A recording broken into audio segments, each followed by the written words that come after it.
Welcome to True Talk on WMNF 88.5 with Ahmed and Samar. And today's a live show. On today's program, we're going to be talking about a number of issues. Of course, starting with, and we're not going to forget to speak about the Pope and his passing. And, of course, his stance on Gaza, which seems to be missing from the media. And in fact, Israel has gone as far as telling or ordering its staff or government officials to not send any condolences or issue statements praising the Pope. We're going to be speaking about that. Also, senators that are visiting detained students. That's a story that we'll be discussing. And the latest on what's happening in Palestine, of course, also the Bush administration. I mean, not the Bush administration. What am I talking about? That's like 20 years ago. The Trump administration and their assault on free speech with the universities.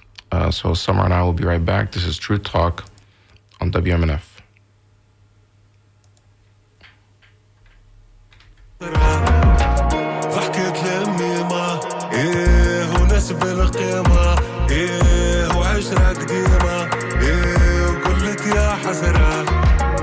رضيت والدينا وينك يا حنينا تفرقنا مشينا وقلت يا حسرة ما أحلانا ذراري الدنيا محلاها ماما وزينها ديما مواتاها محلاها الحومة ديما الحومة مظلومة قتلتنا الشيخة وزادت قتلتنا الحكومة فكرت اللمة قسمنا اللي فما وكل حد وهمه وكنا محلانا واليوم زمامة وبكات الماما خشومات في الشمة شكون اللي بلانا فكرت أصحابي حبوا على خرابي عطيتهم مترابي فرشوش وكفرشنا زرابي عيب على روحي ما نعيبش على قرابي رقدت ونحلم وفكت نجري على سرابي وفي غيبوبة وينك يا صحوبة وطلعوا ذيوبة وناس خوانا ريوسنا مقلوبة وطلب بالتوبة وأيام محسوبة والوقت يخذنا فكرت أيامي وقلت يا حسرة مخيب هالدنيا ومحلاها الدنيا بلا غسرة فكرت أيامي وقلت يا حسرة مخيب هالدنيا ومحلاها الدنيا بلا غسرة ضحكت لأمي ما ونسب القيمة وعشرة قديمة وقلت يا حسرة. Welcome back to True Talk on WMNF 88.5 with Ahmed and Samar. Ya Hasra by Balti. Samar and I are here. Samar, hello. Assalamu alaikum, Ahmed. How are you? And greetings to our listeners. It's nice, Samar. You always start the show the same way. Yeah, because I am so wanting to say good morning. But so you start with Assalamu alaikum, meaning peace be upon you? Yeah, because the whole time I want to say good morning and I know what's coming next. You're reminding me we changed and it's not morning. We changed anymore. 2 years ago. It's a habit, Ahmed. You know, once the show is over, I am always thinking that today is Friday and tomorrow is the weekend. And then I discover, oh my gosh, tomorrow is Friday. Oh, today is Friday. Oh, today is Friday. You know, we have, as far as, we haven't done a show on Friday for maybe more than 10 years. It's weird. But or maybe I'm getting older and I can't get rid of old habits. It's stuck in our head. It's Friday, how we started. We used to be on Friday. I think it was 10 a.m. or was it noon? And then it moved. But Friday was tricky. Friday was tricky because, you know, our day of prayer, Jummah, is on Friday. So it was always like as soon as I finish here, I got to rush to this, to the mosque.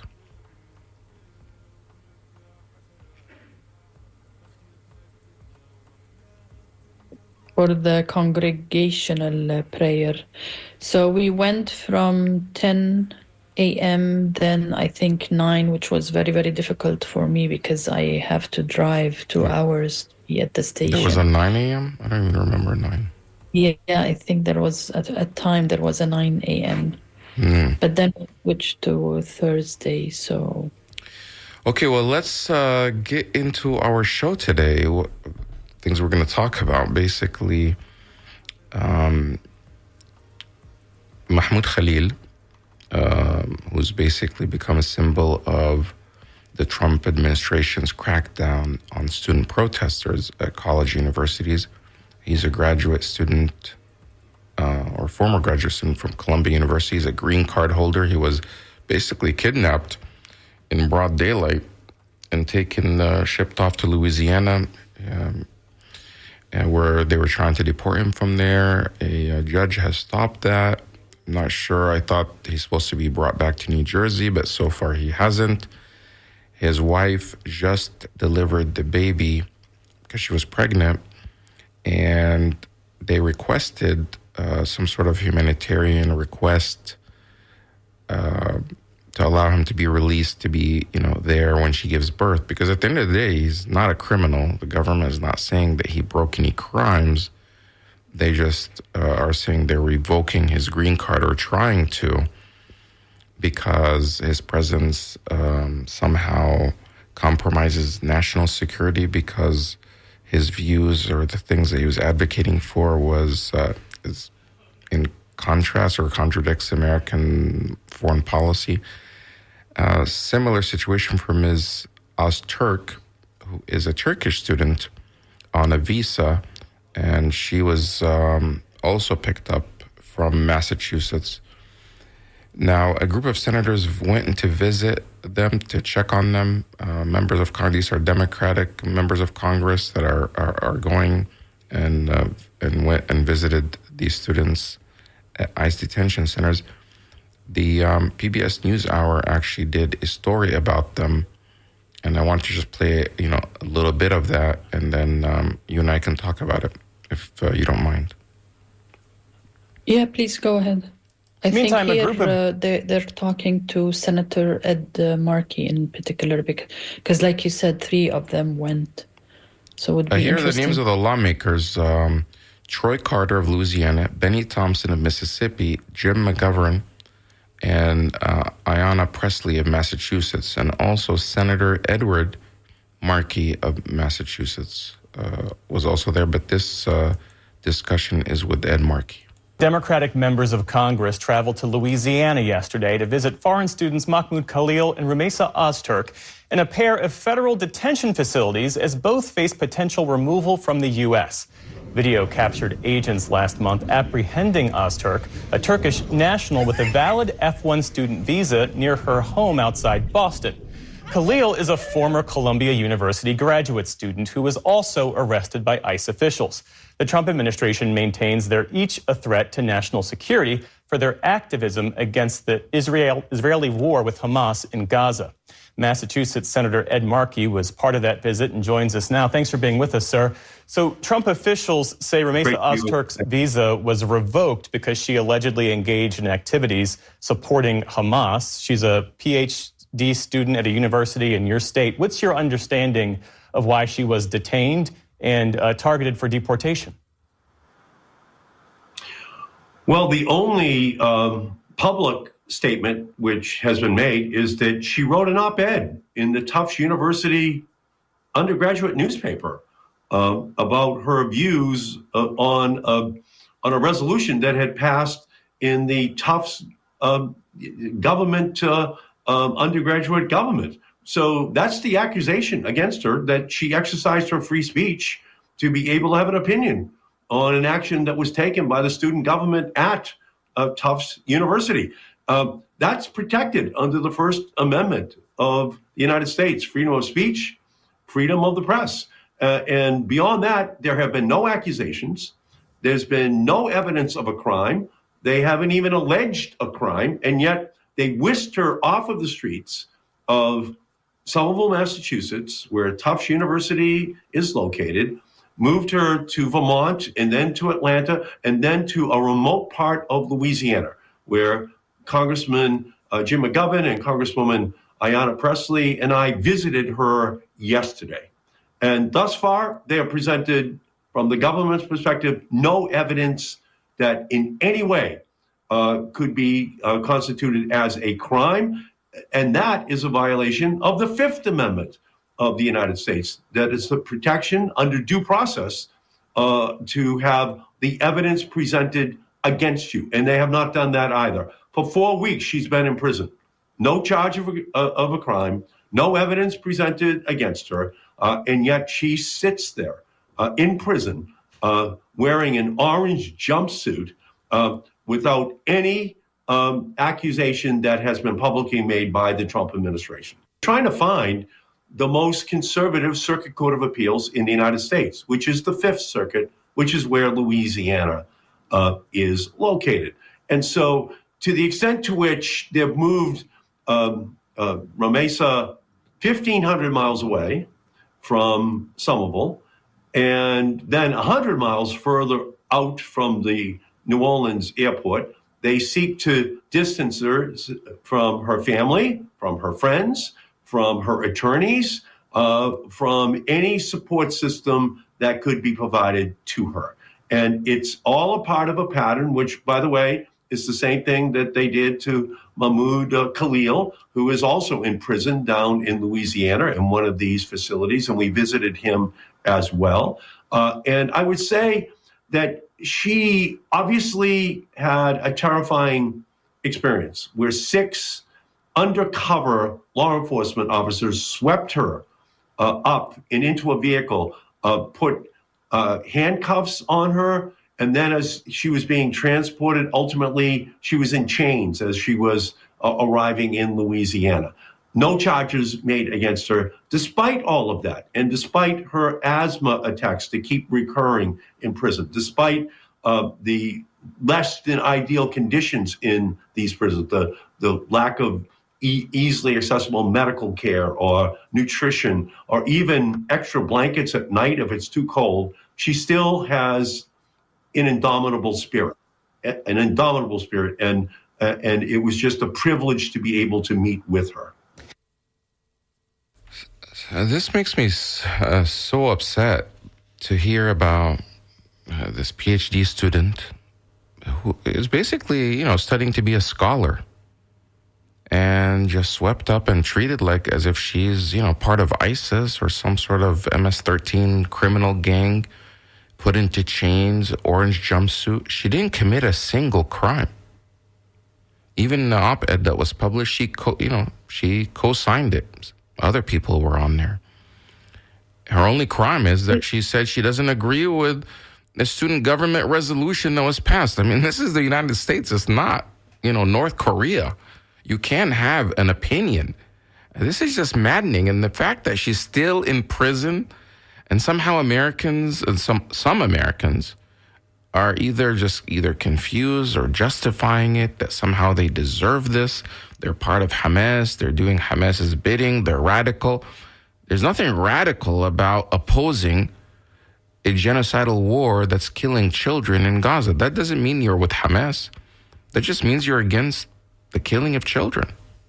Were you surprised, Ahmed, that they went out of their way and visited them? I have a feeling they did that because of the senator who went to El Salvador. Well, from the Senator Chris Van Hollen, who went to El Salvador, he is a Democrat. And I think, maybe that motivated them and encouraged them to step up. But there is this, it's saddening that so many members of Congress, these are the exception, have spoken out in support of these students. I mean, you're talking about American constitutional values. You're talking about the Constitution, the right to free speech, the right to an opinion. And it's not even a crazy opinion. It's an opinion that a lot of Americans agree with. It's an opinion that majority of Democrats agree with, overwhelming majority. And now, even based on recent polling, more Americans are, siding with the Palestinian side and have a unfavorable view of what Israel is doing. This is not anti-Semitism. The problem here is that they're, putting this all under the context that they're fighting anti-Semitism and somehow these are anti-Semitic radicals as if they're white supremacists. It's not. They are not anti-Semitic. They're trying to redefine what anti-Semitism means. It's happening all over the country. And it's not our idea, what the general idea and the historic idea of anti-Semitism is. Now they're trying to say that opposing what Israel is doing and opposing the policies of the government of Israel is anti-Semitic. That's absurd. That is absurd. And people know that.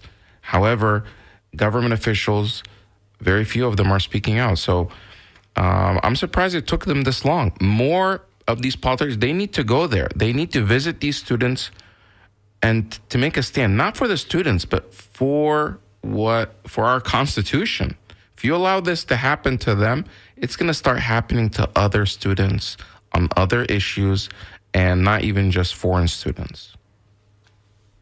Not only that, Ahmed, but, I used to study and teach at USF. There are thousands and thousands of foreign students that bring very good tuition to these state universities. So many of them do not want to come back to the US, especially now with all this news about if you're coming to the US, whether you're an American or a green card holder or a tourist or invited to participate in conferences, they can check your phone and check your media posts, and if there is something critical, not of Israel, but critical of Trump or critical of US foreign policy or critical of God knows what, you may be not allowed to enter or the country. So this is really affecting other issues, not only what is happening inside the USA, but all this news is seen by the rest of the world, and many students don't want to come back to the US. And I'm not sure if you or the listeners saw part of I think a meeting for Trump at the White House, when he was asked that a huge number of tourists, especially European tourists, have decided not to come and visit the US. I didn't know, Ahmed, that, for instance, we have the national parks, and part of the national parks economy is based on tourists coming from Europe in particular who support local businesses by visiting national parks. I didn't know it was such a big thing for Europeans to come here. So there is other consequences to what is happening to these students, other than our freedom of speech, other than the danger that any other issue, any other student, let's say a student favoring transgender issues or issues that the White House disagrees with, they also might be arrested. So there are so many consequences to what is happening. I'm not sure if people are paying attention to that or not. I mean, we're lucky at WMNF that we cover such issues, but I'm not sure if our mainstream media are paying attention to these issues, Ahmed. People are not paying enough attention, and oftentimes you get, well, Trump won. People elected him. Deal with it. This is what the people want. No, I don't think so. The people that did vote for Trump voted for him because he said he's not going to do new wars. He's going to put America first. He's going to create all these jobs, whether you believe it or not. That's what he said. He did not say, I'm going to shut down free speech. He never said that. Now, he did say, to get rid of these students on college campuses or to not allow them. But never did people think that they're just going to pick up people off the street without giving them due process. So they're not even going as far as proving their case in court. I mean, you saw what happened with the El Salvador people, or the people that were sent to El Salvador, the alleged gang members.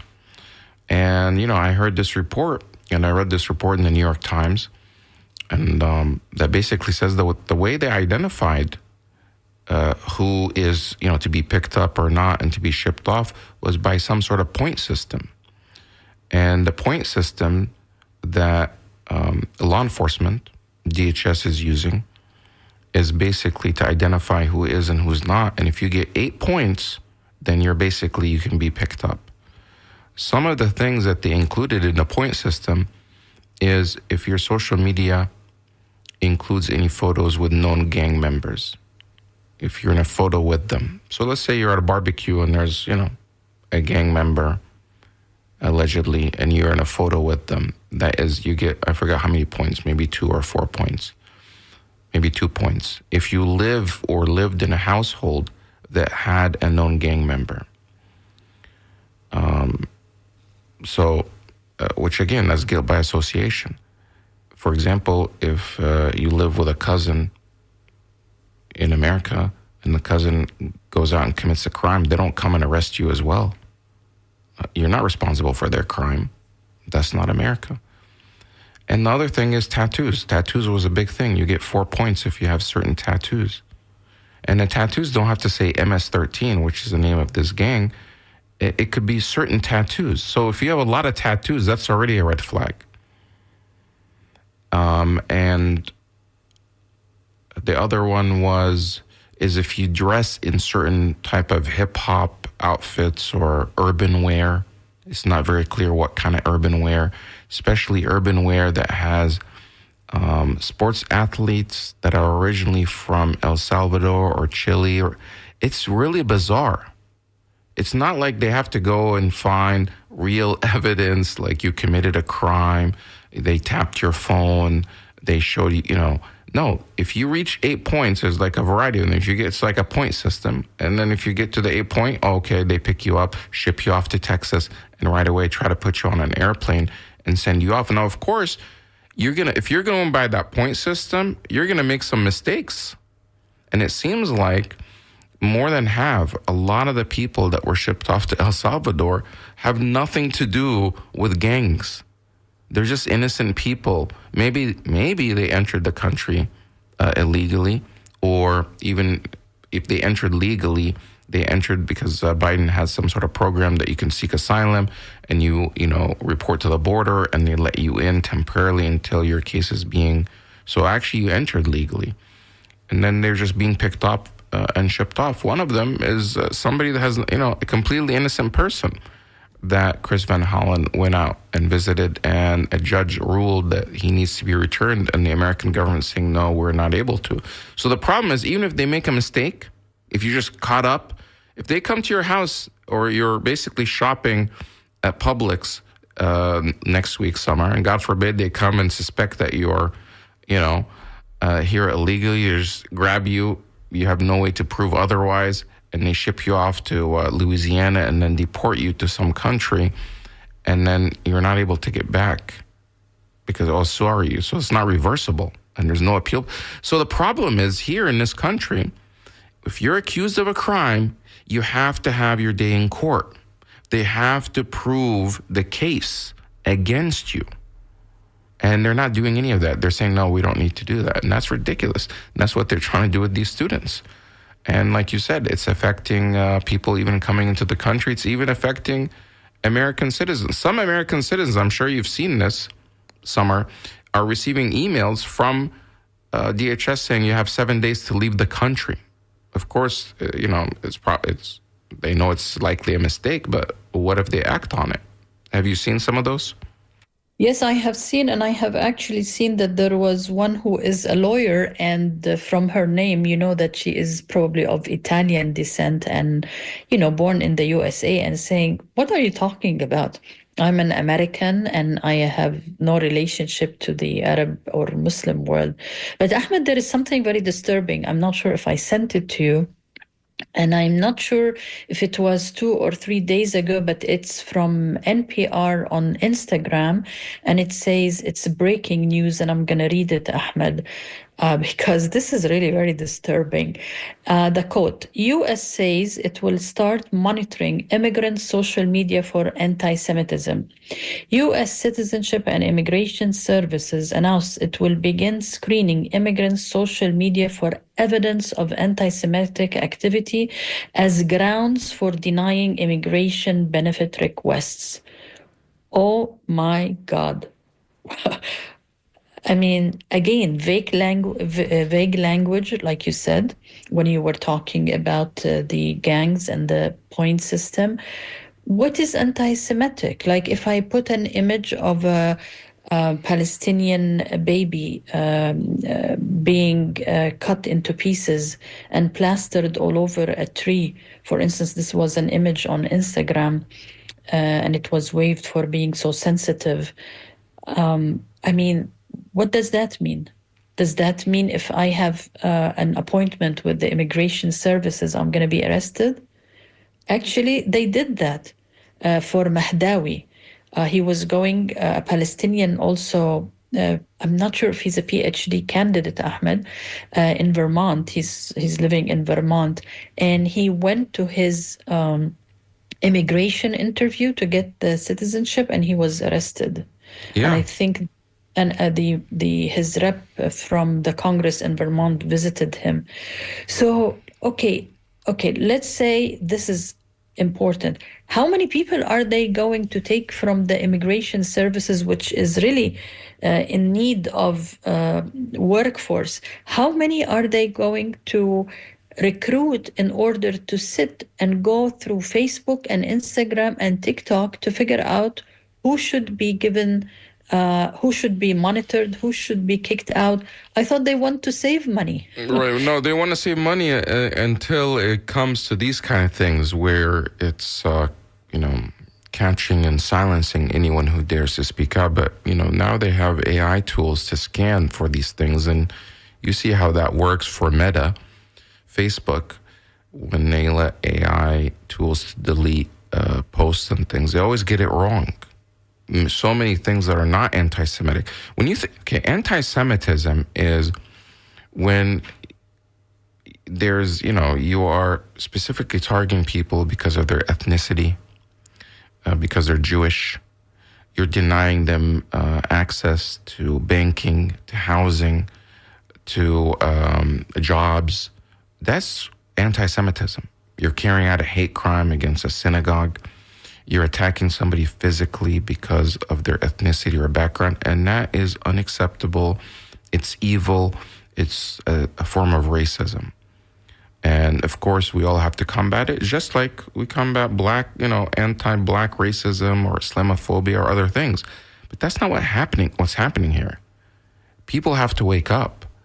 They are misusing and weaponizing anti-Semitism to say if you criticize Israel and what Israel is doing in Gaza, it's not even just regular criticism. You're basically criticizing that they're killing children and innocent people wholesale in Gaza and in Palestine.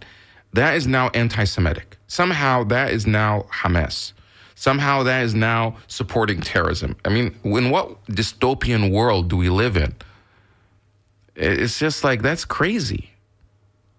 And if you really, unless you're just a racist, unless you're just a nut job that is a fundamentalist that believes in the end of times, that some ideologue that believes that in order for Jesus to return, Israel has to be established at whatever cost, including if a genocide or ethnic cleansing is committed. Unless you're one of those people, which those people are just they have something screwed up in their head. You have no reason to stay quiet. You have to speak out because it's just unconscionable. It's immoral for you to silence is complicity. Our government is cracking down on innocent people just because they're speaking out against a genocide. They're speaking out and saying, hey, don't kill children. And that apparently now, if you are a green card holder or you are a graduate student, you can be picked up off the street, detained, arrested, and shipped off somewhere else. And what you're saying, what you described about the other report is that DHS will employ all these people and AI tools to monitor and scan the social media folks that want to come into the United States, and they'll deny them visas based on that. And it's not looking for racist, anti-Semitic rhetoric. It's looking for criticism. Maybe you criticize Netanyahu. Yeah, but also that may land you in jail. In the U.S., no, it's all. I think the NPR report was about if I am here in the U.S. and I still have a green card and I'm waiting to, for my citizen interview. So yes. You're already here. You've been vetted, because when you go and to get your green card, they ask you, have you been part of the Communist Party? Mm-hmm. Have you involved in any crime? Have you been involved in DUI? Have you been involved with a terrorist organization? So you say no, but they can investigate and, figure that out. So we're talking about millions and millions of people who are in the U.S. legally working. They can be physicians, they can be students, simple wives, married to Americans. There's no simple wives. They're just But yeah, Ahmed. All wives are there. not simple. I'm not saying like simple. No, I'm saying I mean just like for me when I came to the country. Mm-hmm. Okay, I was just married to an American. I didn't. You were not simple. I don't think you were ever simple. I don't know. Yeah, I know. I never planned to have a live radio show. I never planned to. Samar, before you came to America, you were on television TV, in Jordan. Yeah. You were a reporter. You were an anchor. You were part of CNN International. Affiliates. You're not simple. Who are you kidding? But I meant I was like starting a new life as a married woman to a husband. Oh, okay. See, you even stopped saying housewife because you're really not a housewife. No, I'm not. You're making me laugh. But okay, I hope my husband is not listening. But I want to read something, Ahmed, which is really mind-boggling. This is a news item from the New York Post, okay? Listen to this, Ahmed. American Jews faced a record 25 anti-Semitic incidents per day. Okay, per day. So every day, when you wake up and you get into your car or your public transportation, and by the time you come home, you have experienced 25 anti-Semitic incidents per day.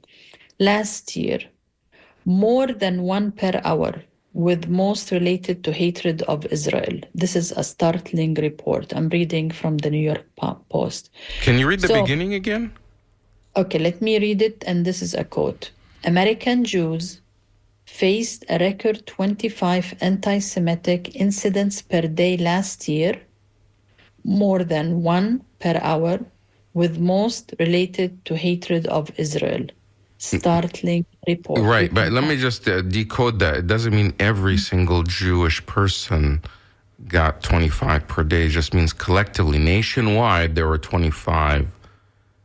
That's how I understand that. Per person. It doesn't say per person. So that would be absurd. Like that. That means it's just. So what did it? So if it's 25 per person, that means I think there's like something like 2 million. That would just be it would not be that. But the way it's written is a little tricky. So it would be something out of the Inquirer if that's the case. But they're saying nationwide there are 25 incidences, and they're probably counting, all these encampments, people saying Free Palestine as an incident. Yeah, if you say Free Palestine, if you're walking and you saw somebody who is wearing kufiya or any indication of related to Palestine, that would be considered anti-Semitic. So this is very dangerous. Very. Because I am a Palestinian, and it's not like I go out wearing kufiya. but sometimes, I can express me being Palestinian. Does that make me anti-Semitic? Although I'm a Semite myself. So this is very dangerous because there is true anti-Semitism out there. And there are people who are very hateful. They hate black people, they hate Muslims, they hate Jews. So hatred does exist in America, okay? So to label Palestinianism, me being a Palestinian, as anti-Semitic is very dangerous. Because you are a Semite, and Fred has just emailed us. By the way, you could also email us at dj@wmnf.org. Fred wrote, Israel's genocide in Gaza is anti-Semitic. The people of Levant are Semites, Jews and Muslims, Christians too. Anybody with Levant genetics is Semitic. So we should redefine anti-Semitism as basically hurting anybody from Levant or Semites. Jews can't own this word because it's not Jewish. Yeah, Semitism is not a religion. It's a language. It's a language. It's a people, and you can be Arab, you can be Jewish, you can be Muslim, you can be Christian, and it's just like saying,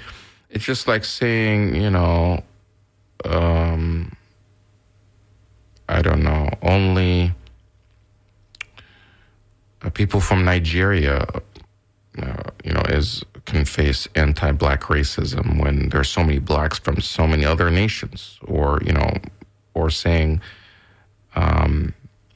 only a certain group within the black community that's Christian, but Muslims who are black can't face racism.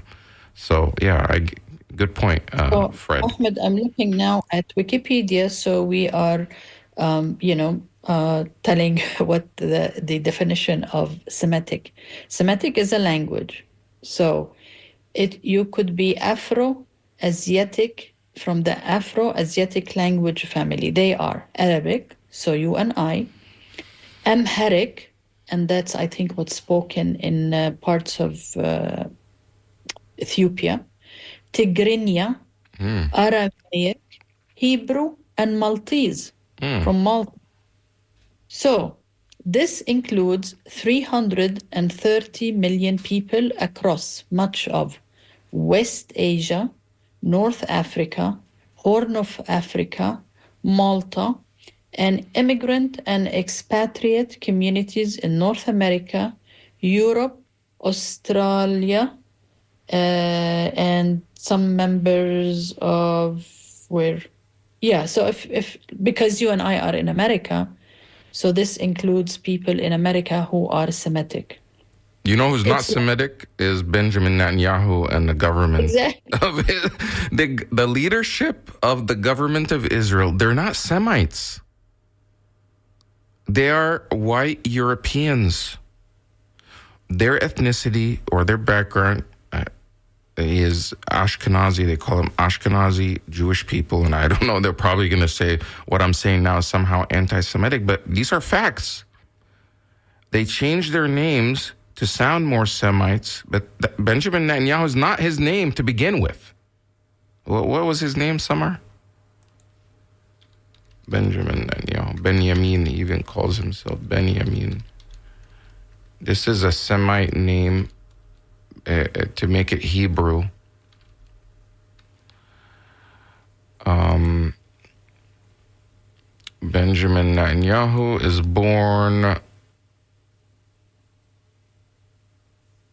I don't know why this is coming up that way. What was his name born, his birth name? Okay, I shouldn't do the research live. Maybe you're also looking it up.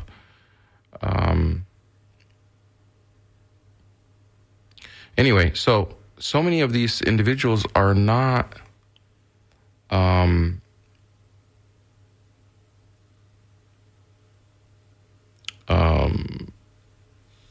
Semites. So, Samar, there was another story that you wanted to discuss. Should I pull that up? Is it the Pope or? Well, there was a couple. You sent me the Pope that you wanted to talk about.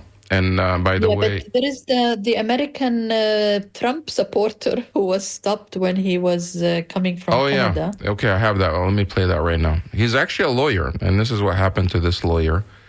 Coming back from a vacation in Canada. Real estate attorney, an American citizen returning from Canada, says that he was detained without explanation. Thanks for staying up with us tonight. I'm Priscilla Casper. And I'm Colton Bradford. Now, that New Hampshire man says he was traveling back from a quick family trip on Sunday when this happened. He spoke exclusively to our Jericho Tran about his experience. Jericho is joining us live right now with what he had to say. Jericho?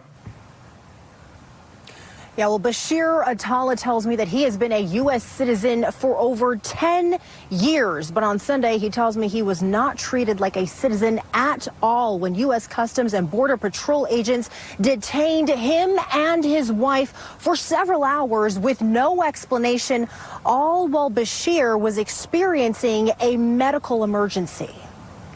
Literally drove my car to Canada for the weekend, and on the way back I was treated like a criminal. An unwelcome return home for Bashir Attallah and his wife Jessica on Sunday when they say Customs and Border Patrol officers stopped them at the border between Vermont and Canada. He asked me, exit the vehicle right now, and he reached for his gun. I said, okay, I'm exiting the vehicle. Keep your gun at your waist. Just hours before, Attallah celebrated Palm Sunday with his family. Now he was being arrested. They handcuffed me. They twisted my arm. It was like a shock for me. A real estate attorney, Attallah says he's been an American citizen for over 10 years. He immediately started questioning why he was being detained. Even if you ask questions, they say we don't know, it's the government. Attallah started to feel sick and requested medical attention. This report filled out by an EMS team determined Attallah was experiencing high blood pressure and was at risk for a stroke. They say Attallah needed further medical attention, which he refused after he says Border Patrol agents explained what they would do next. They're definitely going to escort me to the hospital and have an officer guard me and bring me back and start from zero. Attallah says CBP agents requested to look into his email on his phone, which he denied them access to because of attorney-client privilege. So I had to, under duress, give him permission to look through my email, through my privileged information, and he made me write a statement signed by me saying that I gave him permission to look through the email. After several requests, Attallah says CBP agents called his sister Celine Attallah, who is an immigration attorney. It started with the immigrants. It's coming to us Americans, and it's going to go after all of us. After nearly 5 hours, Attallah says he and his wife were released. They are now pursuing legal action. I really thought things would change after this administration, when we had Mr. Trump in office. Things would change to the better. Things actually changed to the worse. Now, I reached out to the Department of Homeland Security and U.S. Customs and Border Patrol. They have not got back to me yet, but there's still a lot of questions in the air. Bashir needs to leave to Lebanon in just a couple days. He'll be... Yeah, so this is Bashir. I mean, they want to go look through his email, and he's an attorney. That stuff is attorney-client privilege. I think, what they're doing, what I was reading about this, is they're plugging in these phones into these devices and downloading data. They do a specific scan, and they scan for keywords. They look for, they scan like your phone, your contacts list, your email, your messaging, and they look for certain things. And now, if you have this more thorough scan, which takes longer, they can actually download all the data off your phone into this device. And I'm not sure if they're putting this in some sort of database. It's unclear as of now. So this is what you can expect when you're crossing back through the border, because they assert that at the border, your constitutional rights are suspended, and they can do search and seizure at the border without, your permission. There is a case that's going through the courts now, challenging that, but maybe years before it comes to fruition. So Netanyahu's last name, family name initially was Milikowski. His father from Poland, Ben Zion, was Benzion, but his last name is Milikowski, and he changed it to Netanyahu. And he was a historian specializing in the Jewish Golden Age of Spain. His paternal grandfather, Nathan Milikowski, was a rabbi and a Zionist writer when Netanyahu's father immigrated to mandatory Palestine. So, his grandfather was a Zionist. This was a project of Zionism, and Netanyahu is that product. So somebody sent an email saying about, Benzion, born Milikowski. Yeah, thanks, John, for sending it in. So, Samar, are you worried that you're going to travel on the way you come back? What happens? Yeah, of course. Actually, I am not, but everybody is telling me, Samar, don't take your phone. I said, okay, all they need to do is Google my name and, True Talk will come up. WMNF, my Twitter account. I have almost 250,000 followers on Twitter, and I write in the mainly Arabic and English language. Newspapers in the Arab world quote me.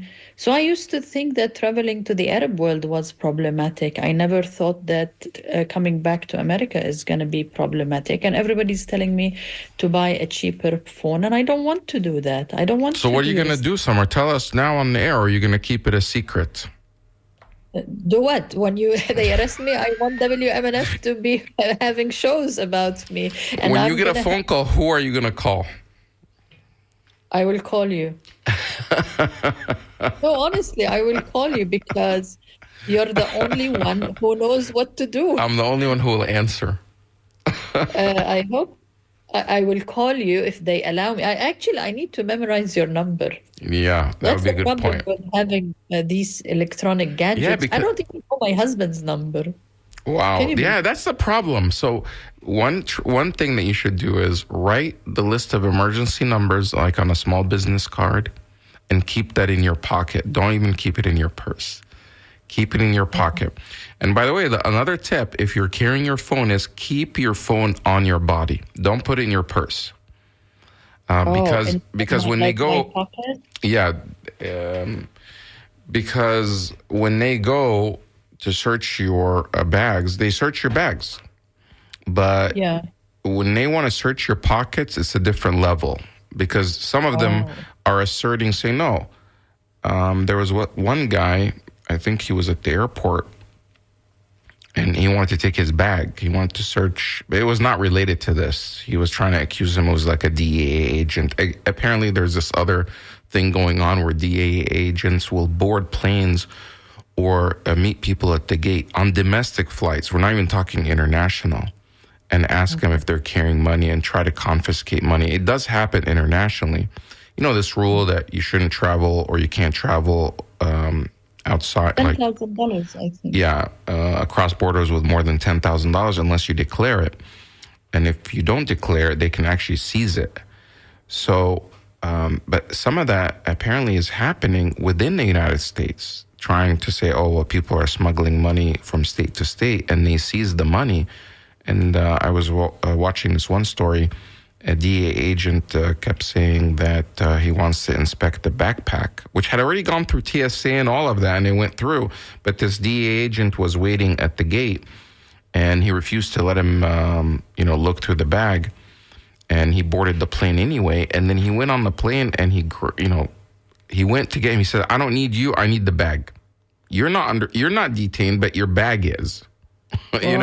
So, and somehow it's saying that your bag is different than you. I can take your bag because it's not you. So if you have things in your bag, they can maybe go through it. However, if it's on you, it's a little different. But again, seek the advice of a lawyer and be careful out there. Yeah. I mean, if you cross the border with your computer, with your phone, they can search through it. And it's not just about searching online and finding out who you are. That's easy to do. But why should they have access to your communication? Probably to manipulate whoever is friends with you. Right, but it's against the law to just simply go and seize your data and your information. We have privacy laws. We have, things. You have to have a warrant to get that. But imagine they go in and they plug in all these phones and they're downloading all this data and they're making connections, who knows who and who's connected to what. This is not good. Somebody's Tina's sending us a message saying, love you guys, Samar and Ahmed. Aramaic is one of the family of Semitic languages too. Jesus was a Semite. I have been talking about this twisted turn in language for over decades. Anti-Semites, by definition, are anti all Semitic languages speakers. The group of languages spoken in the Levant geographic region must be. So she's saying thank you, emoji all over, and it's Tina up in, she's using it, crazy bleep Brooksville. I don't know if that, I don't know, is Brooksville crazy? I think. No, maybe there is a crazy reek. Is it creek? Maybe it's an area. No, I know Brooksville. I know what Brooksville is. But Brooksville, by the way, for many years, it's not now, but it was the headquarters of the KKK in this region. It's so God. that history is crazy. We have a few minutes left. If you want to email us, you could email us at dj@wmnf.org. But before we do, I just want to mention, you wanted to mention about the Pope.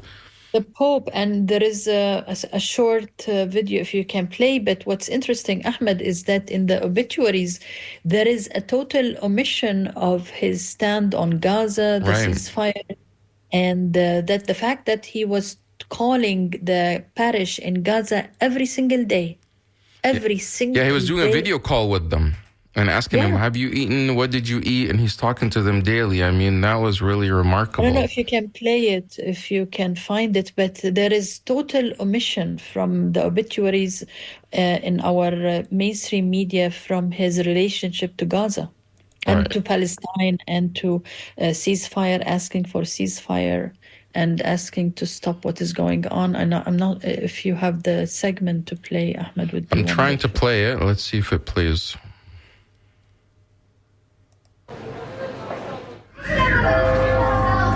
It is hard to find a place of peace in Gaza in the middle of this war. But here is one. The Holy Family Church in the north of the Strip. Gaza's tiny community of Catholics attended Mass to mourn the loss of Pope Francis. Yusuf. A Pope who called them every day, even from hospital. Sto bene, grazie a Dio. Mi scusa, è stato con la Santa Messa. Ah, con la Messa. E dimmi, cosa avete mangiato oggi? Pollo, le ali. The Pope is speaking to them, maybe in Italian, saying, what did you eat today? And the response from the priest at the church in Gaza is saying, we ate chicken from yesterday. Yes, amazing. He lifted their spirits at a time when Gazans feel abandoned by the... tribute to him, including, believe it or not, Hamas also sent condolences. Really? But you know who's not sending condolences? Is Israel. Here's in the Jerusalem Post. I mean, it's bizarre. This is in the Jerusalem Post. You can go look it up yourself. Israel deletes Pope condolence tweet over backlash fear. Israel's former ambassador to the Vatican deleting the tweet was a mistake and we shouldn't keep score.